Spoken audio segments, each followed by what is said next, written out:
We're good. Just speak loud. Can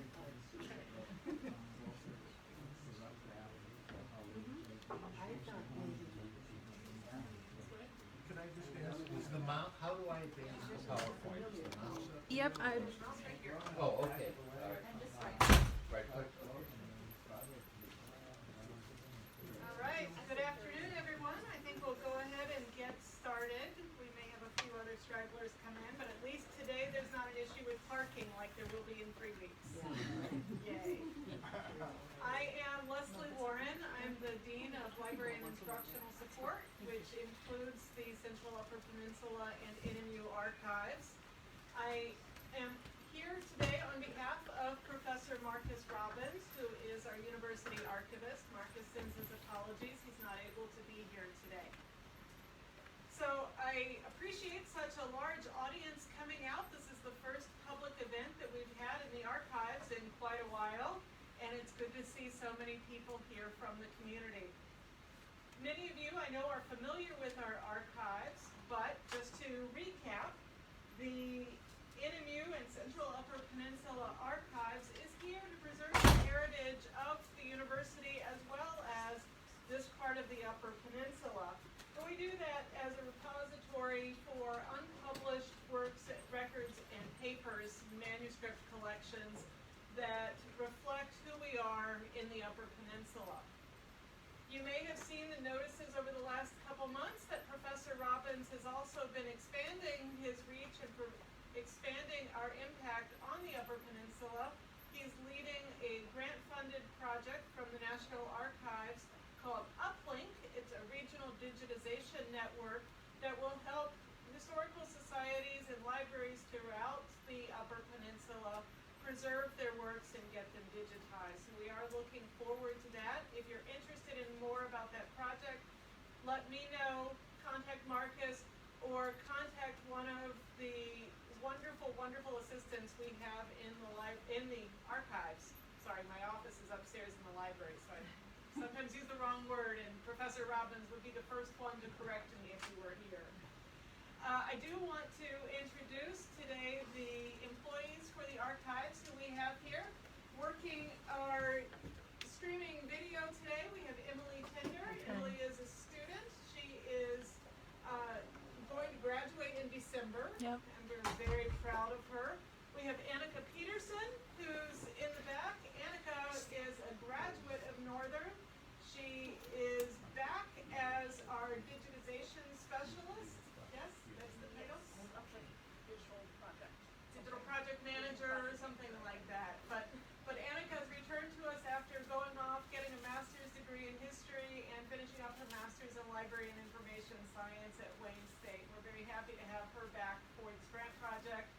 And then furthest back, we have Glenda Ward, who has been in the archives for several years and will be leaving us, unfortunately, soon. Since 2012. Wow, you've been here longer than I have. So thank you, everyone, for being here. It is my great honor to introduce to you Eugene Milhizer, who has written the book that you're all here to hear about. Dr. Eugene Milhizer is Dean Emeritus of the Ave Maria School of Law in Florida. He is a former Army Judge Advocate and also a former teacher at the Judge Advocate General School at the University of Virginia. I am greatly honored that he has used our Voelker collections to produce this book and to share his analysis with all of us. So, Gene, Thank welcome. you very much. I'm going to begin by doing something you're not supposed to do, and that is to tell you how intimidated I feel right now. Because in the audience, the collective knowledge and experience in the audience dwarfs mine about the subject, and I'm afraid of the tough questions that I'm going to be asked. Let me just introduce a few of those people. Gracie Voelker Woods and Woody Woods and Julie Voelker Cohen.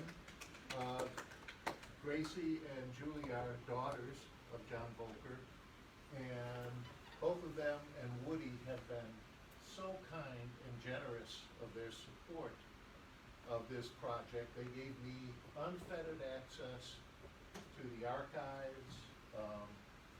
They hosted me at dinner in a house that Anatomy built, as John Voelker called it. They've taken me to Frenchman's Pond and Uncle Tom's Cabin.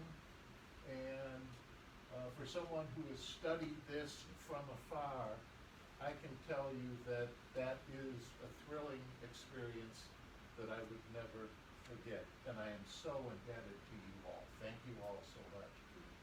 I'd also like to introduce my wife, Diana,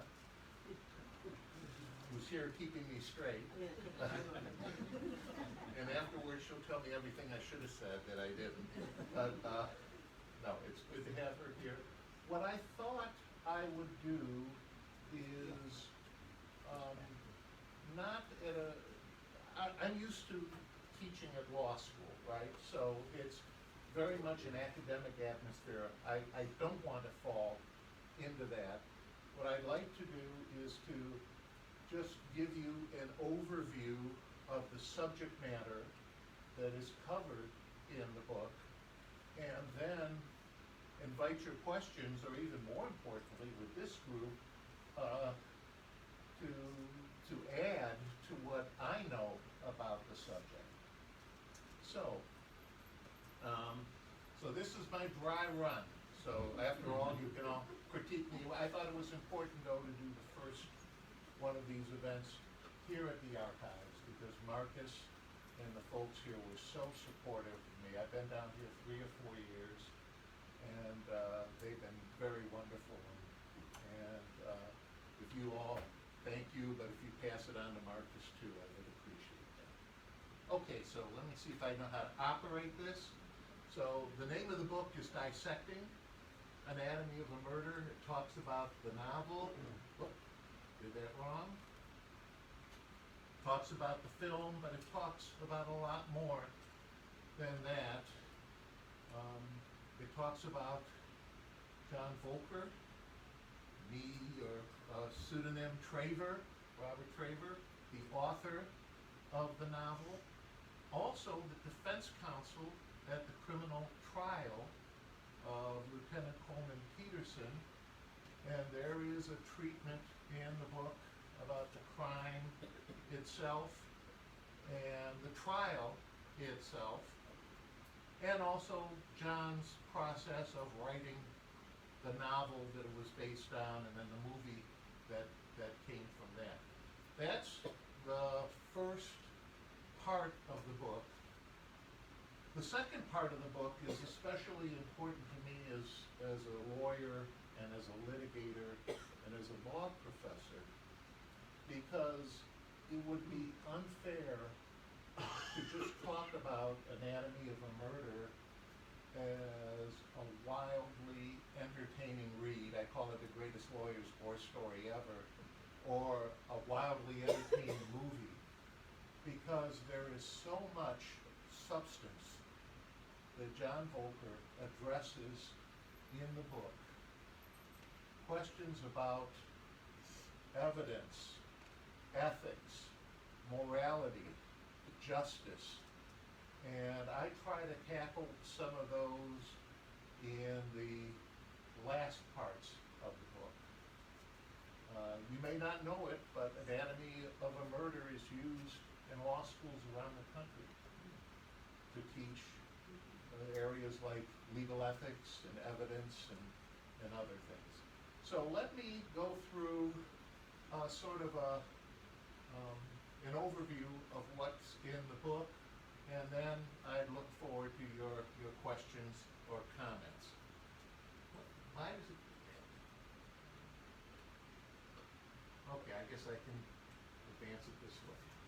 Okay, so quickly, a biographical sketch about the author. Born in Marquette, educated at Northern Michigan University, although I think it was before Northern Michigan University was known as Northern Michigan University. I think it was college, and law school at the University of Michigan. I'm a University of Michigan law grad myself, and I think that's some of what drew me to the book and the movie. But I have to say that I first saw the movie, I think I was in high school. After seeing it, I immediately got the book and read the book, and I think that's one of the things that influenced me to go to law school in the first place and to be a litigator. Okay, I'm not doing this well. Would you No. like me to click for you while you talk? Well, no, I think the problem is the clicking brings this up. It's when I scroll the little wheel in the middle, but I don't have great control over the wheel. So let me try my best. If you want me to take over with the changing the slides, just let me know.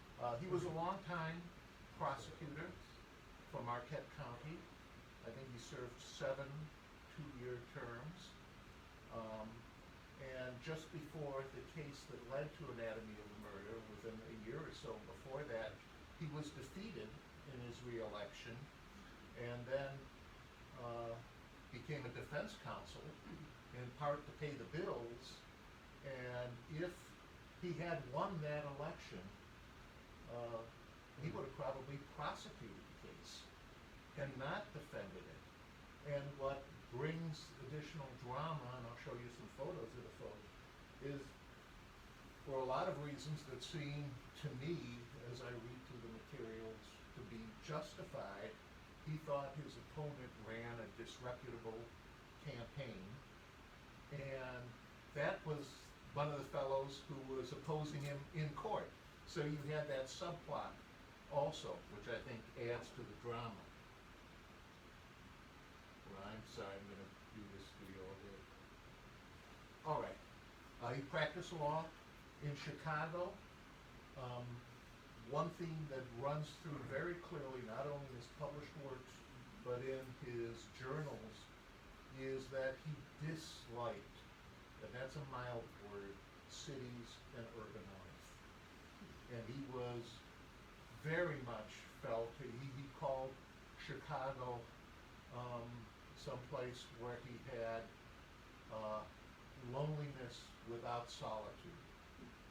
And as soon as he was able to get back to Ishpeming and Marquette, that's where he returned. That's where he lived his life even after he became rich and famous. And that's where he's buried, in the Ishpeming Cemetery. So these are his parents, George and Annie Voelker. Her maiden name was Traver, and as I said, that's the name that pseudonym, nom de plume, if you will, that John used when writing his books. He said in his journals, or publicly anyway, he said that the reason he used this is because he didn't think the taxpayers would be too thrilled with him spending his time writing. And there's probably truth to that, but he was using another pseudonym when he was writing long before he was a prosecutor. And I think part of it was, in an ironic sense, he was also a very private person in a lot of ways. He was well known, everyone in the community knew him, but he was also a private person.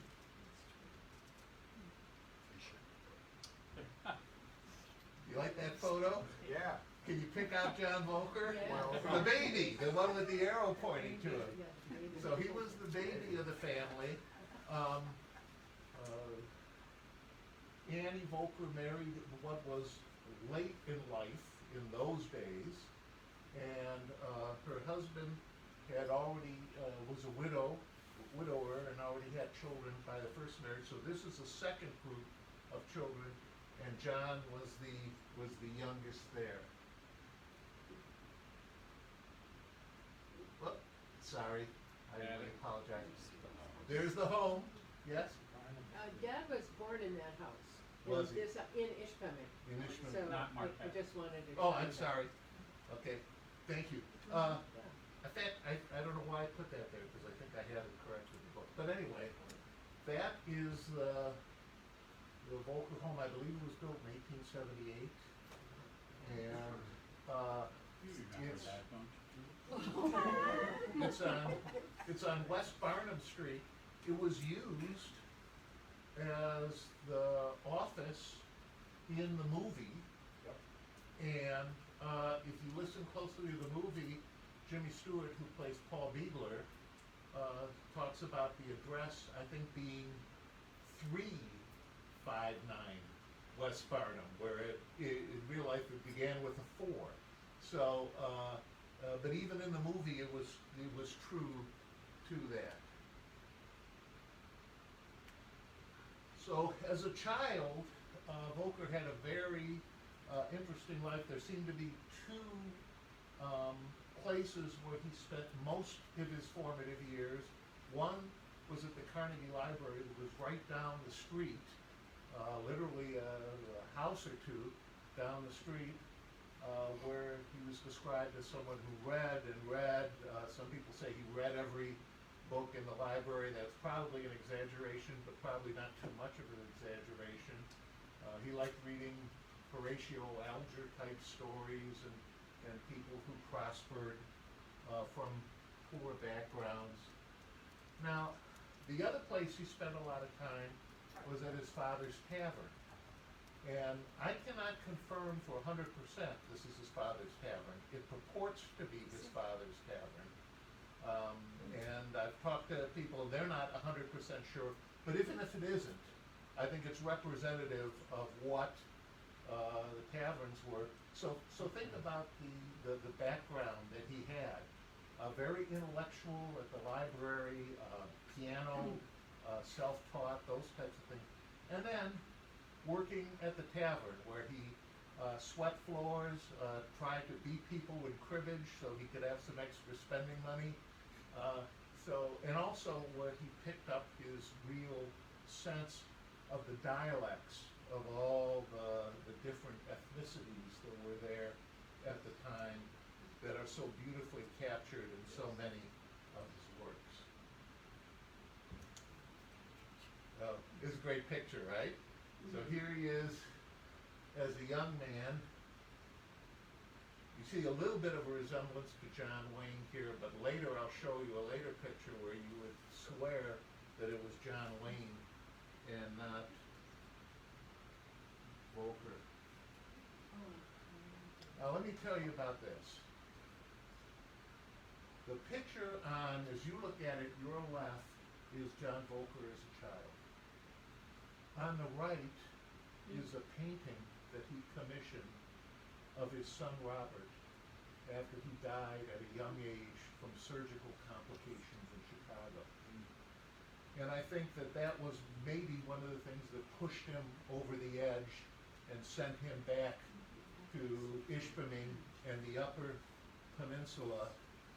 And that painting was in his bedroom, so every night that was one of the last things he saw before he went to sleep. And every morning when he woke up, that was one of the first things he saw. And that was devastating to him. I don't think he ever recovered from that. If you read his early books and some of his unpublished work, he had a very difficult relationship with his father.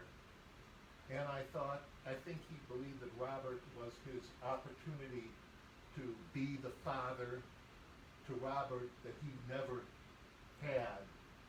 And then Robert died. I suppose that's where he got his first name from his pseudonym? Well, it could be. He had a brother named Robert who I believe was in the Air Force and died. Navy, died. Yeah, it would have to be Navy. There was no Air Force in those days, right? Yeah. So a lot of people attribute it to the brother because I think he started using Robert before his son was born. But certainly his son was named after his brother. So here he is in the courtroom. This is the Marquette County Courthouse. That is the courtroom that was actually used in the movie, and I'll talk about that a little bit more detail later. Here he is where he's most at home.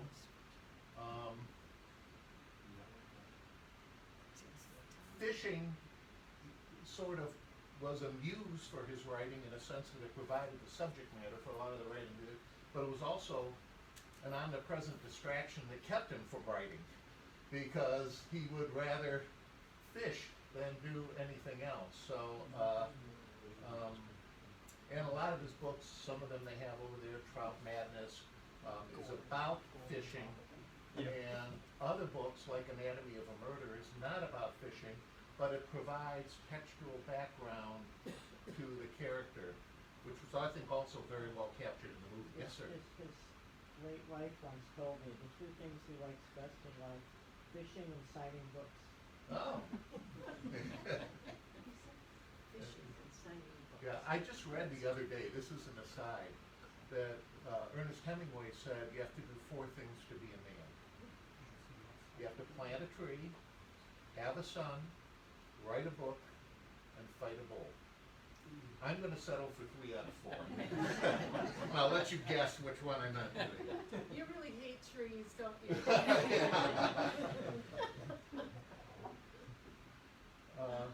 And that's no bull. So here he is in a run for Congress.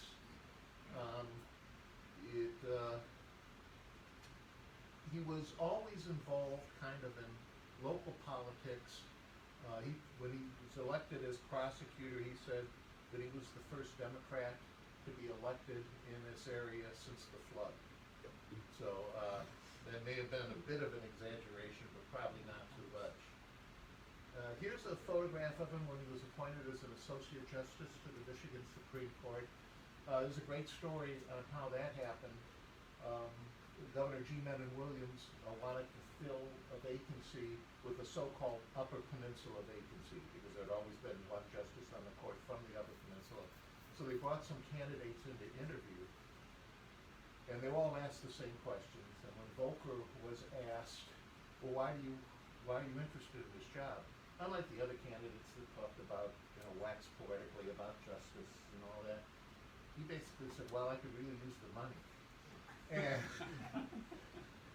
people were so impressed with his candor and his sense of humor that he was selected to be a Supreme Court justice. And then shortly after, just before his second term was to begin, he had all the fame and fortune with Anatomy of a Murder. He stuck around and ran for re-election so it would stay in Democratic hands, but then resigned shortly after that. I think part of it too was he doesn't strike me as the type of person who would enjoy the commute from Marquette, Ishpeming down to Lansing, especially in those days.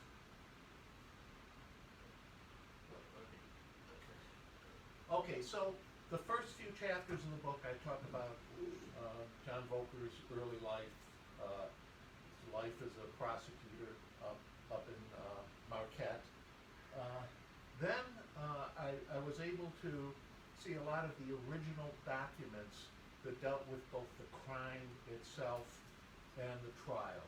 So I'm probably plowing ground that you all know very well, but just so we know the time frame, on July 31st, 1952, Lieutenant Coleman Peterson, who was up in the Big Bay area doing training, shot and killed Mike Chenoweth at the Lumberjack Tavern in Big Bay, Michigan. Chenoweth was the owner and proprietor of the tavern. I'll show you a picture of him later.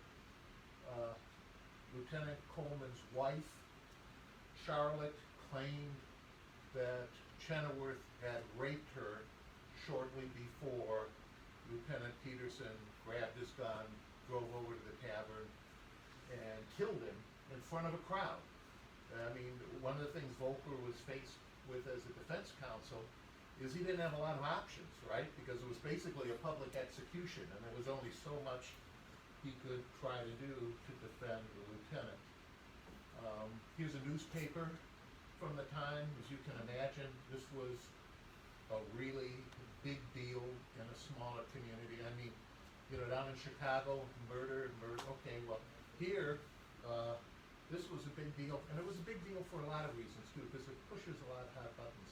Not only is it murder, but it's rape, it's allegations of spousal abuse, which is certainly salacious. Here's Mike Chenoweth, short guy, but very strong. In fact, he had to get a special allowance from the Michigan State Police to join because he was so short. But he was so good with firearms and pistols that that's part of the reason that he was accepted. There are stories about him shooting the clothespins off the clothesline as his wife hung up the clothes. In real life, he was married. In the movie, the character is not married, but he was married. He once won a beard growing contest, but what he was most known for was as the proprietor of the Lumberjack and for his prowess with firearms. Here's Mrs. Peterson. That's the dog, George, and you see the flashlight in the dog's mouth. In the movie, if you've seen the movie, you see the dog demonstrate in court how it picked up the flashlight and led Mrs. Peterson through the hole in the fence in the Perkins trailer park after the rape. That really happened in the trial. And this is a picture of her with the dog. Now, in the movie, they changed the dog, I think, for a cute little furry dog, because I think they wanted to make the point that this dog was in no position to protect Mrs. Peterson when she was assaulted. Whoops. Sorry. So there's Lieutenant Peterson. Mrs. Peterson, who's actually a little older than the lieutenant, and John Voelker. And of course, the dog, George. This is the trailer they lived in Perkins Trailer Park. Perkins Trailer Park, if you're familiar with the area, of course, still exists today up in Big Bay. And it's basically down the street and across the street from the Lumberjack Tavern.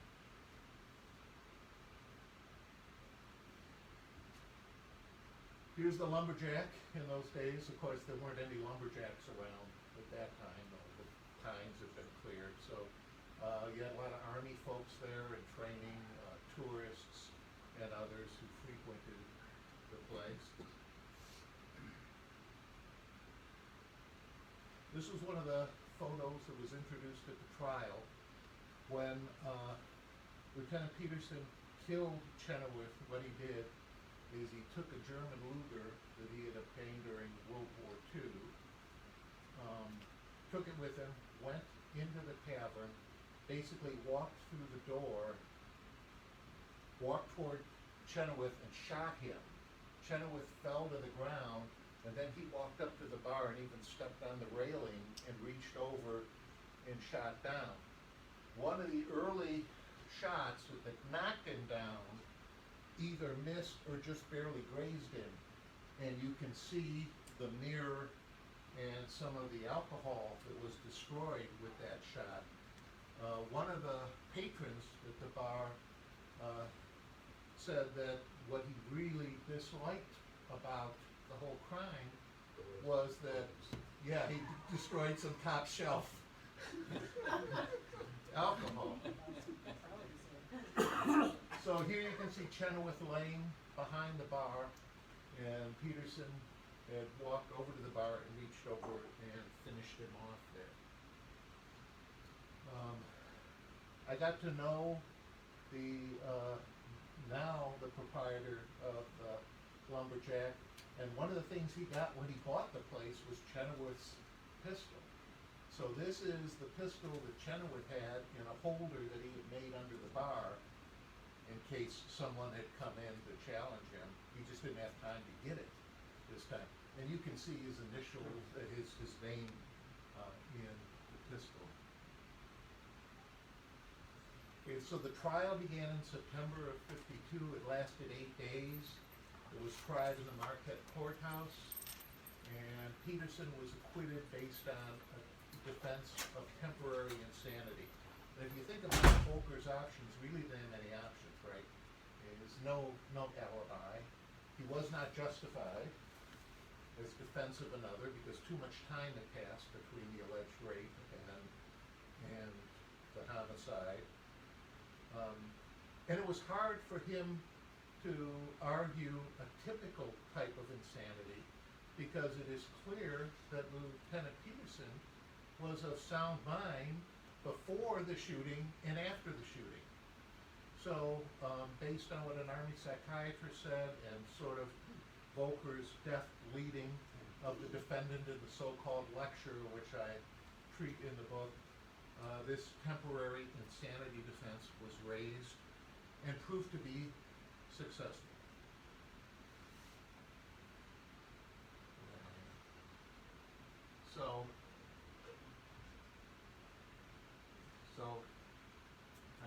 So here's the Marquette Courthouse at the time. Interesting thing, the trial, the film was very frank in its treatment of the alleged rape. In fact, it couldn't be shown in Chicago for a while. Jimmy Stewart's father told people not to see it because it was offensive. The cast had made in cement handprints that were going to be put out in front of the courthouse once the filming was done. But because there was complaints about the sexual nature of the film, those were never displayed in front of the courthouse. And it's different because I think it's powerful. In some ways it's a franker treatment of the subject than you see in many films today. But I don't think today anyone would be shocked by the content in the way they were back in the 50s. Here's the inside of the courthouse.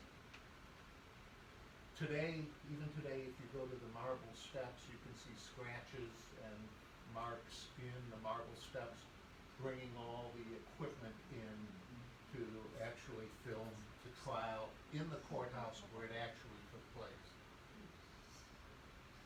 So here are the prosecutors. Edmund Thomas was the local prosecutor who defeated Voelker in the election. He's also a Michigan grad. He played on the basketball team, and that may have helped in his successful campaign. Irving Beatty, whose character is played by George C. Scott in the movie, basically, Thomas said, "I need help." And the Attorney General sent Beatty up to help him. And the movie is very true to the trial. Sometimes it is spot on, taken right from the record of trial, including I'm going to want to punch you out into Lake Superior, and you're standing in front of me, that's the shadiest thing I've ever saw, you haven't lived much. All of those things actually happened at the trial. In fact, the movie includes the issue about having Mrs. Peterson swear on the rosary that she was raped, which happened in real life and was not mentioned in the novel, which suggests that Otto Preminger and the screenwriter really looked over the actual trial closely and incorporated some things from the actual trial. In fact, there was a time that Preminger had borrowed the record of trial from the courthouse and no one could locate a copy of it. But thankfully we have a copy of it now in the archives that I was able to see. Yeah, Voelker referred to Beatty as the little man from Lansing. And Voelker, a big guy, looked like John Wayne. And there's one exchange where Beatty says, I'm not from Lansing, I'm from Marine City, Michigan. That's smaller than Marquette. But Voelker played on that at the trial. This is the jury. And Marcus did an interview with Mr. Mule up there where the arrow is pointing. He was the youngest. Muley. Muley? Yeah, Muley. The youngest of the jurors, and that provides a lot of the information about what actually one of the things that's fascinating to me as a lawyer knew everything about the crimes. Many of them had talked to counsel, many of them had talked to the witnesses who were coming in, many of them knew Chenoweth well, and nowadays you worry about jurors being prejudiced or too familiar with the case. And what's especially fascinating is neither side exercised challenge to remove jurors. So they were both happy, for a variety of reasons that I speculate about. They were both happy with people knowing all about, or thinking they knew all about, and certainly knowing a lot of stuff that couldn't get into the trial about this case.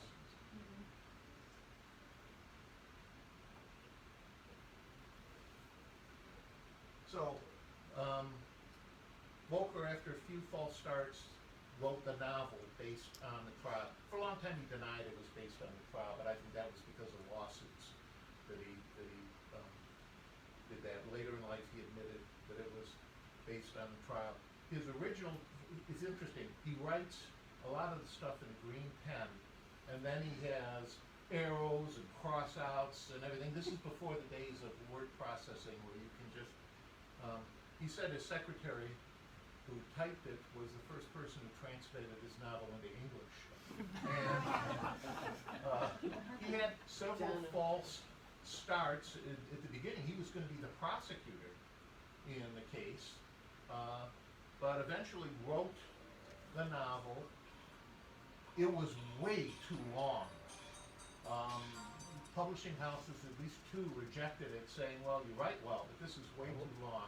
So he got together with an editor from St. Martin's Press that he worked at before, and really pared it down.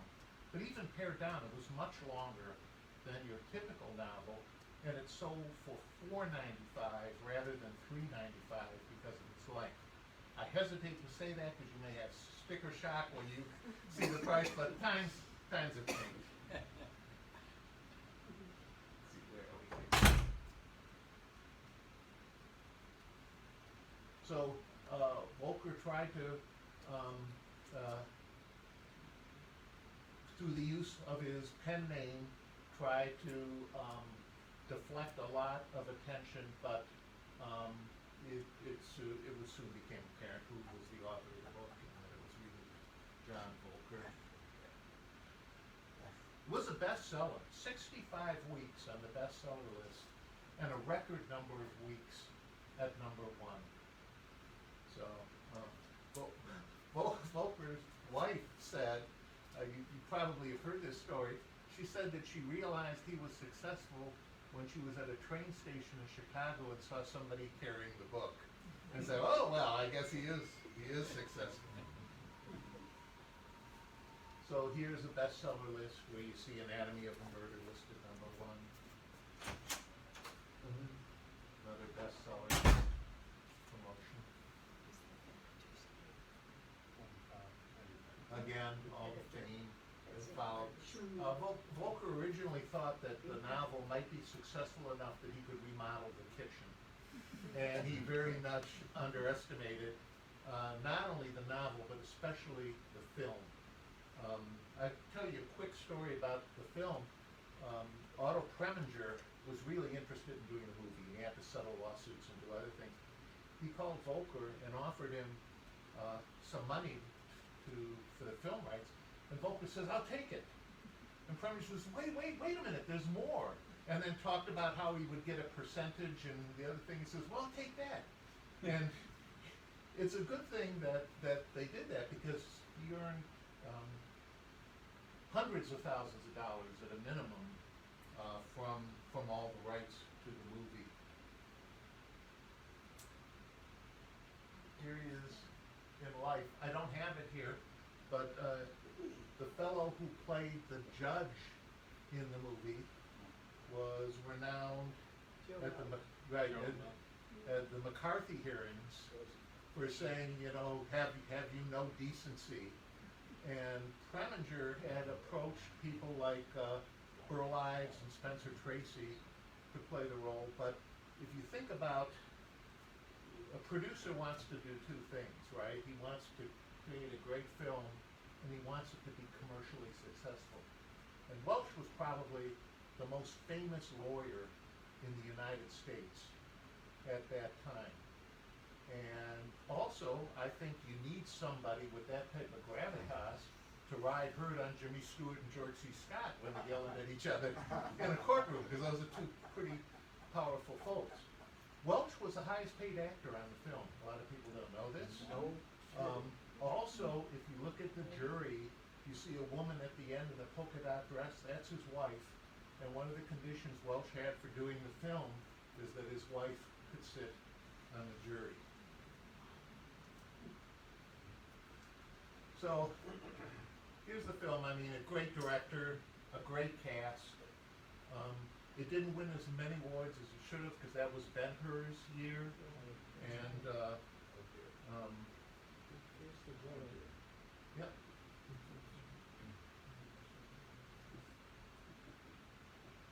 So here are some shots taken, publicity shots during the filming. There you can see, going from left to right, George C. Scott, Brooks West, who played the local prosecutor. In real life, he was married to Eve Arden, who played Beagler's secretary, Nina. And then you see John Voelker in the middle there, and then Jimmy Stewart, and then Lee Remick. And behind you can see Eve Arden and Ben Gazzara in the background on the right side. Now tell me he doesn't look like John Wayne in this photograph.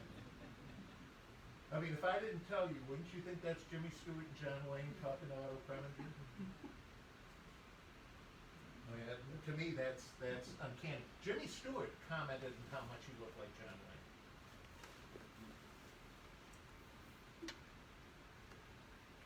Here's another publicity shot. Voelker didn't negotiate any creative control over the film, but he was there all the time. He made lots of suggestions. Preminger accepted virtually all of them. He was known around the set as Judgy. They would say, Judgy, what do we do here, Judgy? What should we do here? And there's a lot of things that strike me, at least, as really authentic that you don't see in Hollywood films. For example, the clerk of the court calling the court to order, who was the actual clerk of the court, rather than the judge calling it to order like you see in Hollywood movies. So, John liked to smoke the little Italian cigars, the Perotti, and so, of course, Jimmy Stewart, who was playing Paul Beagler, smoked Perottis, but he had a tough time getting the thing lit and keeping it lit. One time there was a big explosion on set because he couldn't get it lit, but here he is examining one of the cigars. There's also a story about Jimmy Stewart examining that was presented to him at a restaurant. He looked at it and said, "What am I supposed to do with this?" So, did you have a question? I did, only because you just brought it up. You mentioned Paul Beagler. In your research, did you ever discover the genesis of Paul Beagler, who he might have been? No, I can tell you that one of his first unpublished works